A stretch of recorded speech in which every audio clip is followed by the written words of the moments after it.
नितिन गडकरी आज पहुंचेंगे धर्म नगरी कटरा। माता वैष्णो देवी के दरबार में नवाएंगे शीश। कटरा में कुछ परियोजना की करेंगे समीक्षा।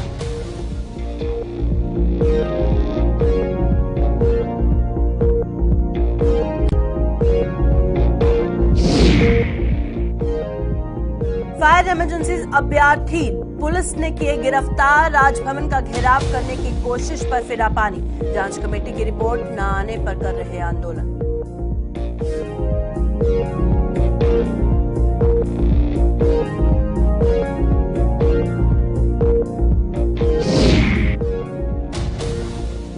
जम्मू में कोरोना संक्रमण ने फिर पकड़ी रफ्तार। कोरोना के बढ़ते मामलों से सतर्क हुई सरकार। जीएमसी में 24 घंटे हो रही कोविड जांच।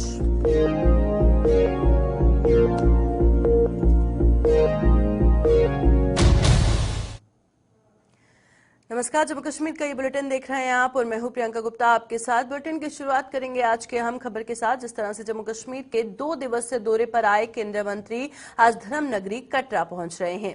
नितिन गडकरी मां वैष्णो देवी के दरबार में शीश नवाने के बाद कटरा में कुछ परियोजनाओं का जायजा भी लेंगे और आज ही शाम को एक प्रेस वार्ता भी करेंगे। और क्या कुछ रहेगा उनका कटरे के दौरे के दौरान वो हम आपको जानकारी पहुंचाएंगे। पर सबसे पहले हम आपको ये बताना चाहेंगे कि कल एक अहम घोषणा केंद्रीय मंत्री द्वारा जो की गई वो अमरनाथ यात्रियों के लिए एक बहुत ही बड़ी खुशखबरी है। जिस तरह से अमरनाथ यात्रियों के लिए एक अहम कदम उठाया गया है और घोषणा ये केंद्रीय सड़क व परिवहन मंत्री नितिन गडकरी ने की कि शेषनाग से पंचतरणी तक 10.8 किलोमीटर लंबी टनल का निर्माण किया जाएगा। पहलगाम से गुफा की 3 दिन की जो यात्रा होती थी अब महज 9 घंटे में वो पूरी हो जाएगी। और इसी के साथ श्रीनगर में पत्रकारों से बात करते हुए उन्होंने बताया कि यात्रियों की सुविधा के लिए 5300 करोड़ की लागत से अनंतनाग में खन्नाबल से पंचतरणी तक 110 किलोमीटर लंबी सड़क का निर्माण भी किया जाएगा। तो एक अहम जानकारी आप तक पहुंचाना इसलिए भी जरूरी है क्योंकि जिस तरह से नितिन गडकरी का जम्मू कश्मीर का दौरा है और ये खुशखबरी जो अमरनाथ यात्रियों के लिए सामने आई है, वहां के लोगों के लिए सामने आई है क्योंकि जाहिर तौर पर सड़क का निर्माण होगा और जब टनल बनेगा तो ज्यादा से ज्यादा यात्री आएंगे तो वहां के जो लोकल्स हैं उनको भी इसका फायदा पहुंचता है। तो ये दोनों के लिए ही खुशखबरी है। पर उसी के साथ आज जब वो कटरा जाएंगे क्या कुछ खास वहां पर रहेगा उस हवाले से आपको बताएंगे क्योंकि उससे पहले जिस तरह से जानकारी है कि केंद्रीय सड़क परिवहन और राष्ट्रीय राजमार्ग मंत्री नितिन गडकरी 4 लेन परियोजना के चल रहे निर्माण कार्यों का जायजा लेने के लिए रामबन जिले का पहले दौरा करेंगे और इसी दौरान हाईवे के उधमपुर रामबन खंड पर जो 4 लेन परियोजना है उसकी जो 924 मीटर लंबी ट्यूब पीरा कुनफर सुरंग है उसका उद्घाटन भी करेंगे। खैर अभी बताया जा रहा है कि जम्मू के लिए रवाना हुए हैं और कटरा आज उन्होंने पहुंचना है, मां वैष्णो देवी के दर्शन करने हैं। चलिए रुक करते हैं कटरा का। कटरा से हमारे संवाददाता सोहन कोहली हमारे साथ ज्वाइन कर चुके हैं। सोहन बताइएगा आज वो कटरा पहुंचेंगे, मां वैष्णो के दर्शन करेंगे, फिर भैरव घाटी जाएंगे और उसके बाद क्या कुछ खास रहेगा इस प्रोग्राम में?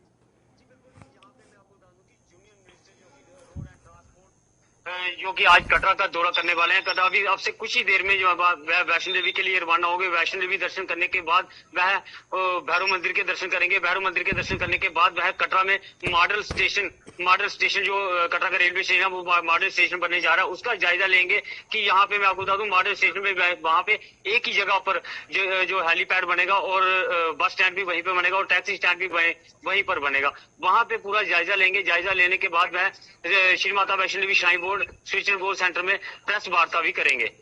बिल्कुल, एक चीज बताइएगा यहाँ पर जो पहले बताया है मां वैष्णो के दर्शन करेंगे, फिर भैरव बाबा मंदिर जाएंगे, फिर जो इंस्पेक्शन होगी इंटर मॉडल स्टेशन जो कटरा है करीबन 3:45 का वक्त बताया है, उसके बारे में हमारे दर्शकों को जानकारी दीजिएगा। उसके बारे में क्या खास है? जी बता दूं मैं इंटर मॉडल जो स्टेशन जहाँ पे बनने जा रहा है कटरा का रेलवे स्टेशन है। ट्रांसपोर्ट मंत्री ने ये बोला था कि जहाँ पे जितने भी जो जाति जो मां वैष्णो देवी के दर्शन करने के लिए आते हैं उनको एक ही जगह पे 3 सुविधा दी जाएंगी, चाहे वो बस स्टैंड हो, रेलवे स्टेशन हो या फिर हेलीपैड हो, वो एक ही जगह पे वहां पे बनाने जा रहे हैं और वहां का आज जो है ये नितिन गडकरी की वहां का दौरा करेंगे।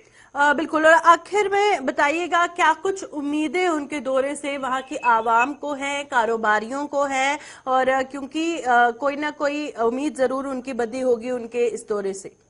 जी बिल्कुल, कि यहाँ पे जो डेवलपमेंट की बात करेंगे तो काफी ज्यादा कटरा के लोग यहाँ पे उनका वेट करेंगे कि नितिन गडकरी जी यहाँ पे आएंगे, और डेवलपमेंट की बात करेंगे कि जितनी ज्यादा डेवलपमेंट होगी और उतना ही रोजगार यहाँ पे बढ़ेगा, जिसमें जो व्यापारी वर्ग है वो भी कहीं ना कहीं यहाँ पे बैठे हुए हैं, उनका वेट कर रहे हैं कि नितिन गडकरी जी कब आएंगे और यहाँ पे बिजनेस में भी बढ़ोतरी होगी। चलिए, बहुत बहुत शुक्रिया सोहन हमारे साथ ज्वाइन करने के लिए। सोहन कोहली कटरा से जानकारी दे रहे थे कि जिस तरह से बताया जा रहा है कि पहले अब जम्मू के लिए रवाना हुए हैं, पहले रामबन बनिहाल रामबन से होते हुए श्री माता वैष्णो देवी कटरा पहुंचेंगे और भैरव बाबा के मंदिर भी जाएंगे, तो उसके बाद इंटर मॉडल स्टेशन जो कटरा है उसका भी इंस्पेक्शन होगा, और उसके बाद जो है एंड में मीडिया के साथ इंटरेक्शन करेंगे, जो भी एनएच प्रोजेक्ट्स हैं जम्मू कश्मीर में उसे लेकर। तो चलिए बढ़ते हैं आगे और अब बात करेंगे फायर इमरजेंसी डिपार्टमेंट में भर्तियों में घोटाले को लेकर, जिसकी जांच के लिए गठित कमेटी की रिपोर्ट का इंतजार कर रहे अभ्यर्थी आज गिरफ्तार कर लिए गए हैं। इन अभ्यर्थियों ने आज से आंदोलन को गति देने का ऐलान किया था, जिसके चलते ये लोग आज अम्फला से जैसे ही राजभवन के लिए आगे बढ़े, वहां मौजूद पुलिस ने इन्हें गिरफ्तार कर लिया। अब इन अभ्यर्थियों का क्या कुछ कहना है, इस पर थोड़ी देर में हमारे संवाददाता जुड़ेंगे। पर आप को पता ही होगा, क्योंकि बहुत देर से सुर्खियों में है फायर इमरजेंसी सर्विसेज एस्पायरेंट्स जिस इंसाफ की गुहार लगा रहे हैं। सबसे पहले तस्वीरें आपको दिखाएंगे जो इस वक्त आप अपनी स्क्रीन पर देख रहे हैं। फिलहाल उनकी गिरफ्तारी हुई है, और चलिए रुक करते हैं जम्मू से। हमारी संवाददाता रितिका राजपूत हमारे साथ ज्वाइन कर चुकी हैं। रितिका, काफी देर से जिस तरह से एस्पायरेंट्स सड़कों पर हैं, मांगे इनकी ये हैं कि इनको इंसाफ मिलना चाहिए, और अब जब इनको अरेस्ट किया गया है और बार बार इंसाफ की मांग जो ये कर रहे हैं, इनका कहना है कि सबसे बड़ा आज तक का रिक्रूटमेंट स्कैम है ये, क्या कहेंगे इस पे? जी, आपको बता देना चाहते हैं कि फायर एंड इमरजेंसी रिक्रूटमेंट में जो स्कैम हुआ था उसी को लेके कश्मीर से आए हुए तमाम एस्पिरेंट्स पिछले कई दिनों से भूख हड़ताल पे बैठे हैं महाराजा हरि सिंह पार्क के बाहर। आज उन्होंने अम्फला चौक से एलजी हाउस की तरफ घेराव करने की जो एक बात कही थी, यानी कि फ्रीडम ऑफ स्पीच जिसे कहते हैं, उसे कहीं ना कहीं दबाया गया है। इसको क्यों कहा जा रहा है? क्योंकि तमाम एस्पिरेंट इस तरह इस वक्त भी गिरफ्तार हैं और जम्मू पुलिस लाइन में गिरफ्तारी करके उन्हें रखा गया, और वहां पे कुछ एस्पिरेंट्स जो है बेहोश हो चुके हैं और वहां पे उन्हें कोई मेडिकल सर्विस तक नहीं दी गई है। तो एस्पिरेंट्स प्रश्न कर रहे हैं कि आखिरकार उनकी आवाज को क्यों दबाया जा रहा है। यहाँ पे स्कैम हुआ है, तमाम मौजूद है, उसके बावजूद भी यहाँ पे कोई कार्रवाई नहीं की जा रही। साफ तौर पर यह सवाल अभी भी बना हुआ है कि इन एस्पायरेंट्स के पास जिस तरह से कॉल रिकॉर्डिंग्स भी हैं, वो उन्होंने काफी बार सुनाई भी हैं, सभी को सोशल मीडिया पर बहुत वायरल भी हुई है। फिर सभी को पता है जो नॉन एलिजिबल कैंडिडेट्स हैं उनकी लिस्ट भी इनके पास है, और साथ ही हमने देखा कि जब लिस्ट आई उसके नेक्स्ट डे ही जिस तरह से ज्वाइनिंग कर दी गई, एक ही परिवार के 5 लोग उसमें शामिल थे उस लिस्ट में। अब ये सारी बातें हैं जिस चीज से कहीं ना कहीं तस्वीर साफ होती है। इंक्वायरी बैठी, जांच कमेटी जो बैठी, उसके बाद जो रिपोर्ट अभी तक नहीं आई है उसको पब्लिक करने का, पब्लिक के सामने लाने की इनकी मांग जो है बहुत ही जेन्युइन सी मांग है। जो भी रिपोर्ट में सामने आया है आप बता दीजिए सबको। उसके बाद भी इतने दिनों से भूखे प्यासे इतनी दूर दूर से नौजवान आए हुए सड़कों पर, और अब जब इनकी गिरफ्तारी हुई है, क्या कुछ रिएक्शन सामने आ रहे हैं? आपको बता देना चाहते हैं कि इनसे पहले भी एलजी मनोज सिन्हा से तमाम एस्पिरेंट्स ने बैठ के बातचीत की थी, उन्हें पूरे सबूत भी दिखाए थे इनके पास जो भी एस्पिरेंट्स की लिस्ट है। तो सिबलिंग की सिलेक्शन हुई थी इस प्रोसेस के दौरान, और साथ ही साथ यहाँ पे जिन व्यक्तियों ने वो क्वेश्चन पेपर को आगे लीक करने का कार्य किया था वो खुद भी इस चीज को एक्सेप्ट कर रहे हैं, यानी कि इनके पास कॉल रिकॉर्डिंग, यहाँ पे जो पेमेंट दी गई है उसकी रिसिप्ट से लेके सब कुछ है। और एलजी मनोज सिन्हा ने यह अश्योर किया था कि जो यहाँ पे 3 मेंबर कमेटी बनाई जा रही है उनके द्वारा 1 महीने के अंदर अंदर आपको रिजल्ट भी मिल जाएगा, परंतु अब 4 से 5 महीने होने को आ चुके हैं, अभी तक किसी भी प्रकार का खुलासा नहीं हुआ है। और लगातार ये एस्पिरेंट्स कह रहे हैं कि जो हमारे इतने साल बर्बाद करवाए गए हैं, हमें सिर्फ वो वापस कर दो, हमें कोई नौकरी भी नहीं चाहिए, वरना इस स्कैम का पर्दाफाश कीजिए, कोई एक चीज तो कर दीजिए। ऐसा कुछ कहते हुए ये एस्पिरेंट्स जम्मू की सड़कों पे हमें दिख रहे हैं।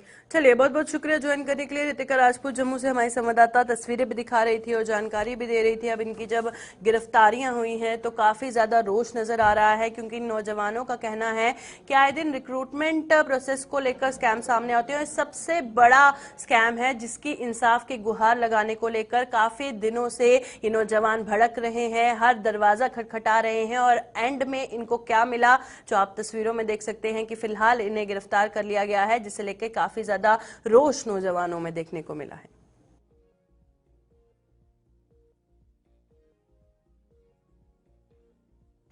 जम्मू में एक बार फिर कोरोना संक्रमण के मामलों ने रफ्तार पकड़ ली है। कोरोना संक्रमण के बढ़ते मामलों के बाद सरकार और स्वास्थ्य विभाग सतर्क हो गया है और स्वास्थ्य विभाग ने जीएमसी में बड़े पैमाने पर टेस्टिंग अभियान शुरू कर दिया है। इसके तहत स्वास्थ्यकर्मी 24 घंटे जीएमसी में आने वाले मरीजों और तीमानदारों के कोरोना टेस्ट जो हैं वो कर रहे हैं। तो फिलहाल कोरोना के बढ़ते लगातार मामले और काफी चिंताजनक भी है कि एक बार फिर कोरोना की लहर आती कहीं ना कहीं नजर आ रही है और बहुत सारे मरीज जो फिलहाल अस्पताल में भर्ती हैं, कोरोना संक्रमण के मामले सामने आए हैं। चलिए रुक करते हैं, जम्मू से हमारी संवाददाता शिल्पा शर्मा हमारे साथ ज्वाइन कर चुकी हैं। शिल्पा, सबसे पहले तो ये जानकारी दीजिएगा, क्योंकि हर किसी के लिए ये जानना जरूरी है, 24 घंटे अब जो टेस्टिंग की जाएगी हॉस्पिटल में, उसके बारे में डिटेल में बताइएगा। जी, आपको बता दें कि जिस तरीके से कोरोना के मामले दिन बढ़ते जा रहे हैं, जिसके चलते हॉस्पिटल में 24 घंटे जो है वो टेस्टिंग की जाएगी। कि जिस तरीके से मामले जो है वो दिन ब दिन बढ़ते जा रहे हैं और आंकड़ा मैं आपको बताती चलूं कि 3000 के करीब दावा ये किया जा रहा है कि 3000 के करीब टेस्टिंग जो है वो 24 घंटे के भीतर कर चुकी है। और अब यानी कि जिस तरीके से मामले बढ़ रही हैं तो इसको लेकर हॉस्पिटल्स के कोविड सेंटर जो बनाए गए हैं वहां पर भी ये सुविधा जो है वो उपलब्ध की जाएगी कि लोग पेशेंट जो वहां पर आएंगे वो 24 घंटे यानी कि जो भी पेशेंट वहां पर आएंगे उन्हें टेस्टिंग करवानी पड़ेगी। और 24 घंटे यानी कि अगर रात में भी कोई पेशेंट जो है वहां पर आता है तो उसे टेस्टिंग भी वहां पर जो है वो करवानी पड़ेगी। इसीलिए इन्होंने 24 घंटे जो है वो कोविड सेंटर जो है वहां पर टेस्टिंग करवाई गई है। बिल्कुल। और यहाँ पर शिल्पा, एक चीज बहुत जरूरी है कि जहाँ पर कोरोना के बढ़ते मामले हैं, 24 घंटे टेस्टिंग हो रही है, अब अस्पताल प्रशासन सतर्क नजर आ रहा है। अब जो भी लोग वहां पे आएंगे, जाहिर तौर पर लंबी लंबी कतारें हमें तस्वीरों में देखने को मिल रही है और ऐसे में कोविड अप्रोप्रिएट बिहेवियर खास तौर पर अस्पतालों में अपनाना बेहद ज्यादा जरूरी है। लाइन्स जो है थोड़ा गैप होना चाहिए और मास्क सभी को पहन के आना चाहिए, क्योंकि क्या पता किसका कोरोना पॉजिटिव केस निकल जाए। तो उसे लेकर क्या अवेयरनेस नजर आ रही है वहां पर या स्ट्रिक्टनेस करी जा रही है? माफ कीजिएगा मैम, आवाज क्लियर नहीं आ रही थी, दोबारा से सवाल जो है। कोविड अप्रोप्रिएट बिहेवियर जो है उसको अपनाना फिलहाल बहुत ज्यादा जरूरी है। अस्पतालों में क्या वो देखा जा रहा है, उसे लेकर मॉनिटर किया जा रहा है या अवेयरनेस वहां पर नजर आ रही है इस रिलेटेड? जी, आपको बता दें कि हॉस्पिटल्स में जहां पर लगभग पेशेंट जो है वो जो भी आता है मास्क लगा के आता है, लेकिन अप्रोप्रिएट बिहेवियर की बात करें तो आम जनता जो है जिन्हें मालूम भी है कि कोरोना के केसेस जो है वो दिन ब दिन बढ़ते जा रहे हैं, लेकिन फिर भी अप्रोप्रिएट बिहेवियर जो है वो आम जनता में नजर नहीं आ रहा है। जहां पर गिने चुने लोग जो है वो मास्क लगाए देखने को मिलते हैं, लेकिन आम जनता की बात करें, जम्मू के आम जनता की बात करें तो जो जागरूक होने के बावजूद भी वो मास्क नहीं लगा रही है। हालांकि कोरोना केसेस जो है वो दिन ब दिन बढ़ते जा रहे हैं और एक चीज मैं आपको यहाँ पर बता दूं कि सबसे ज्यादा आंकड़े जो है यहाँ पर जो संक्रमित बताए जा रहे हैं वो बच्चों को लेकर है, क्योंकि फ्लू कोविड जो है वो ज्यादातर बच्चों को हो रहा है, क्योंकि वैक्सीनेशन जो है वो अभी बच्चों को प्रोवाइड नहीं की गई है, जिसके चलते बच्चों का जो शरीर है वो लड़ नहीं पा रहा है और फ्लू कोविड जो है वो बच्चों को हो रहा है। सबसे ज्यादा संक्रमित जो यहाँ पर बताया जा रहा है वो बच्चों को लेकर है। और अप्रोप्रिएट बिहेवियर की बात करें तो आम जनता जागरूक है, लेकिन फिर भी ऐसे कई लोग हैं जो जागरूक नहीं है। लेकिन आम जनता के लोगों की बात करें तो गिन चुन के चंद लोग जो है मास्क लगाए होते हैं, प्रिकॉशंस लिए होते हैं, लेकिन हॉस्पिटल्स में जो भी पेशेंट्स आते हैं उन्हें मास्क जो है वो बताया जाता है कि आपको किस तरीके से प्रिकॉशंस लेने हैं, मास्क लगाना है, ये सब चीजें जो है वो उन्हें अच्छे से बताया वहां पे जाता है। चलिए, बहुत बहुत शुक्रिया हमारे साथ ज्वाइन करने के लिए शिल्पा। जम्मू से हमारी संवाददाता शिल्पा हमारे साथ ज्वाइन की हुई थी और जीएमसी में जो 2400 घंटे टेस्टिंग हो रही है उसे लेकर जानकारी दे रही थी। कोरोना के बढ़ते मामले जो जम्मू कश्मीर में देखने को मिल रहे हैं उस हवाले से जानकारी दे रही थी और ऐसे में लोगों को भी सतर्क रहने की बेहद जरूरत है।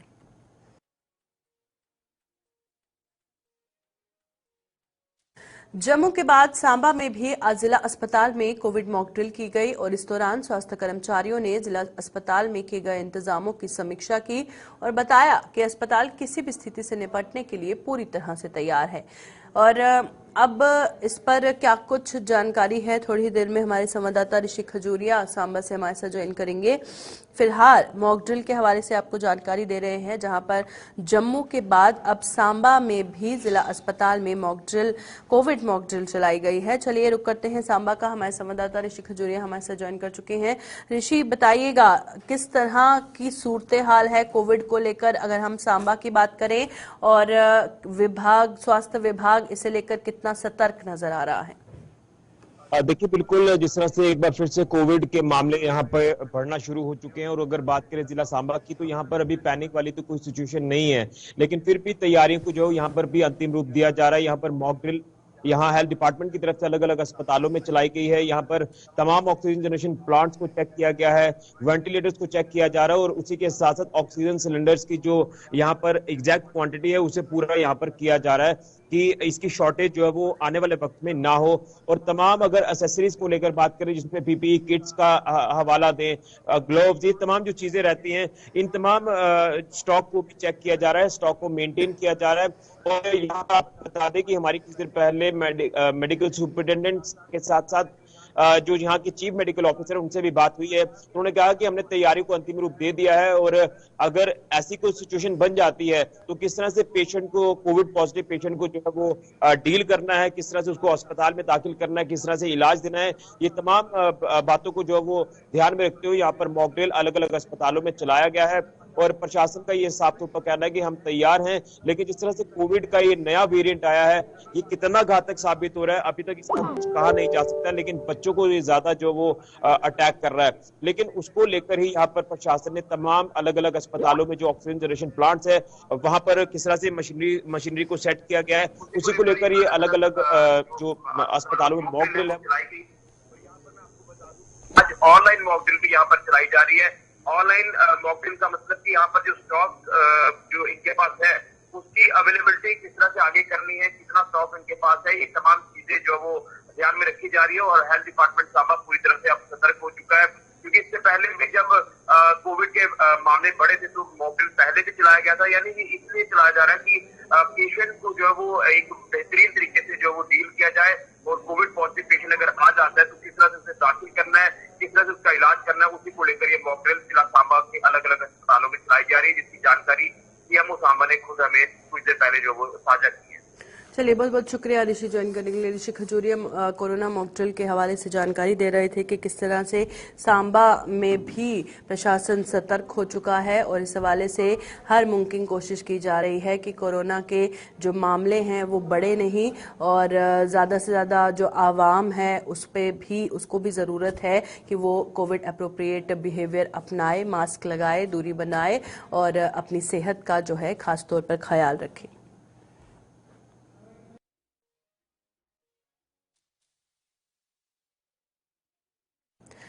तहसील सुरनकोट के मर्रा में स्थित एलोपैथिक डिस्पेंसरी शोपीस बनकर रह गई है। स्थानीय लोगों का आरोप है कि सरकार की स्वास्थ्य सुविधा के नाम पर क्षेत्र में एलोपैथिक डिस्पेंसरी कायम की थी, लेकिन उन्हें इस डिस्पेंसरी का कोई भी लाभ नहीं मिल रहा है। डिस्पेंसरी में डॉक्टर उपलब्ध न होने के कारण उन्हें इलाज के लिए सुरनकोट या फिर दूसरी जगहों पर रुख करना पड़ता है। इन लोगों ने सरकार से डिस्पेंसरी में बेहतर स्वास्थ्य सुविधाएं और 24 घंटे डॉक्टर उपलब्ध करवाने की मांग की है। चलिए रुक करते हैं, हमारे साथ हमारे संवाददाता सुरनकोट से आकाश मलिक ज्वाइन कर चुके हैं। आकाश, बात कर रहे हैं हम सुरनकोट के मर्रा की, जहां पर एलोपैथिक डिस्पेंसरी है तो पर मात्र शोपीस है, डॉक्टर नहीं है। कब से ये डिस्पेंसरी है, डॉक्टर कब से नहीं है, क्या अभी तक इस पर कोई भी संज्ञान नहीं लिया गया है? दीपेंका मैं आपको बताता चलूँ, सुरनकोट का एक दूर दराज इलाका बड़ा पड़ता है और वहाँ पे जो है NPSC है, जो न्यू एलिजिबिलिटी PSC है, और लोगों की तरफ से इल्जाम आयद किया गया कि हफ्ते में 1 या 2 दिन ही डॉक्टर आता है, वो भी 10 से 4 ही रहता है। वहाँ पे डॉक्टर ये भी इल्जाम आयद किया है कि जब कोई सीनियर ऑफिसर या कोई बड़ा डॉक्टर या कोई PMO या कोई इस PSC में आते हैं तो यहाँ पेटियों में दवाई लाई जाती है, और उसके बाद 2 या 3 दिन बाद जब दोबारा कोई आदमी इस PSC में जाए दवाई देने, वो कहते हैं कि दवाई खत्म हो गई या ऐसा कुछ इल्जाम भी उन्होंने किया। उसके बाद CMO या PMO सुरनकोट में उनसे भी हमारी बात हुई, उनका कहना है कि जब इतनी इमरजेंसी पड़ती है तो इस डॉक्टर्स को हम सुरनकोट हॉस्पिटल में बुला लेते हैं। लेकिन जैसे कि लोगों ने इल्जाम लगाया है कि डॉक्टर जो है हफ्ते में 1 बार आता है, लेकिन उन्होंने सुप्रीम कोर्ट ने कहा है कि हम उसको जो है कभी कभी जरूरत पड़े तो हॉस्पिटल में भी उनको लगाते हैं। जी शुक्रिया आकाश ज्वाइन करने के लिए। आकाश मलिक सुरनकोट से हमारे साथ ज्वाइन किए हुए थे और जिस तरह से इस मुद्दे को हाईलाइट करने की कोशिश कर रहे थे ताकि वहां के लोगों को परेशानियों का सामना ना करना पड़े, क्योंकि डॉक्टर नहीं है इसलिए उनका इलाज वहां नहीं हो सकता है, जिसके लिए सुरनकोट या फिर दूसरी जगहों का उनको मजबूरन रुख करना पड़ता है।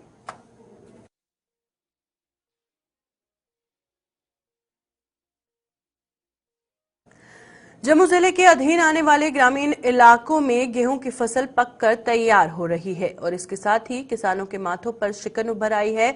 जम्मू में हर साल कई कनाल जमीन पर लगी गेहूं की फसल आग की भेंट चढ़ जाती है। और बात करें अगर बिश्ना की, तो यहां के किसान भी किसी अनहोनी की आशंका से सिहर उठे हैं। बिश्ना में किसानों के खेतों में लगे बिजली के खंभों पर झूलती तारें और वहां बने फायर स्टेशन में दमकल की मात्र एक गाड़ी खेतों में आग लगने की सूरत में कितनी कारगर साबित हो पाएगी, किसानों को यही चिंता खाई जा रही है। उनके मुताबिक फायर स्टेशन में मात्र एक गाड़ी किसी भी आपदा से नहीं निपट पाएगी, लिहाजा यहां दमकल की इन गाड़ियों की संख्या बढ़ाने के साथ साथ बिजली विभाग को भी झूलती तारों की मरम्मत समय रहते कर लेनी चाहिए। जिसले एमरजेंसी पौंदी है जां कोई कुते अग लगी जाती है गर्मी कारण ते जां ओहदे कन्नै बिजली के कारण, ते ओह जिहड़ी एक गड्डी है वो बेचारे कोशिश तो बड़ी करते, लेकिन वो एक गड्डी कन्नै जिहड़ा किसान का जिहड़ा नुकसान होया वा वो भरपाई नहीं हो जाता। पिछले दिन भी तुसें दिक्खेआ ते नुकसान होई बड़े लोकें पिछले साल लोकें दौड़ी दाड़िए कणकां दियां बोरियां चुक्कियां ते साइड कीता, हाली जिमींदार बेचारा घर गेदा उसी पता भी नहीं है। तो साढ़े लोग भी थोड़ा बिच काली करते हैं कि फटाफट नाड़के अग लाना चाहते लाई ओड़ते हैं।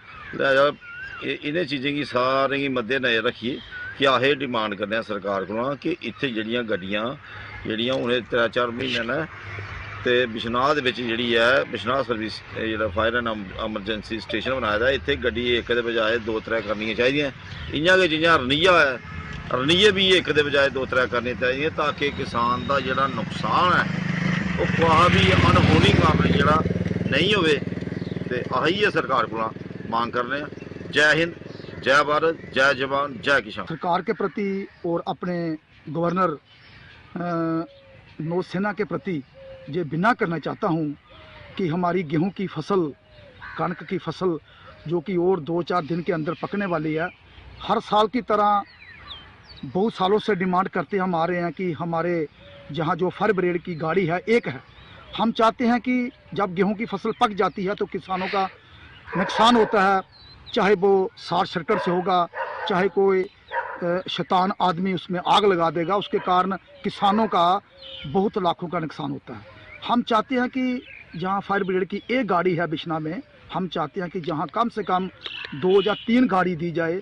ये एरिया हमारे इधर कनाल से लेकर तो कहाँ बॉर्डर त्रेबा तक जाता है, 100 कम से कम 120-25 गाँव जो इसको में कवर करते हैं, एक गाड़ी कवर नहीं कर सकती, तो फिर हमारा नुकसान होता। तो हम सरकार के प्रति, अपने गवर्नर साहब के प्रति, अपने किसानों की तरफ से विनय करना चाहते हैं, आग्रह करना चाहते हैं, हाथ जोड़ के बेनती करना चाहते हैं कि सर हमारे किसानों की तरफ देखो। कणका तुम दिखा दो पक्की ने ते सानू ज़्यादा अग का खतरा है। कल बाणे चक अग लगी थी, तो ये है कि लोकें फटाफट जाइए तो सांभी लीए।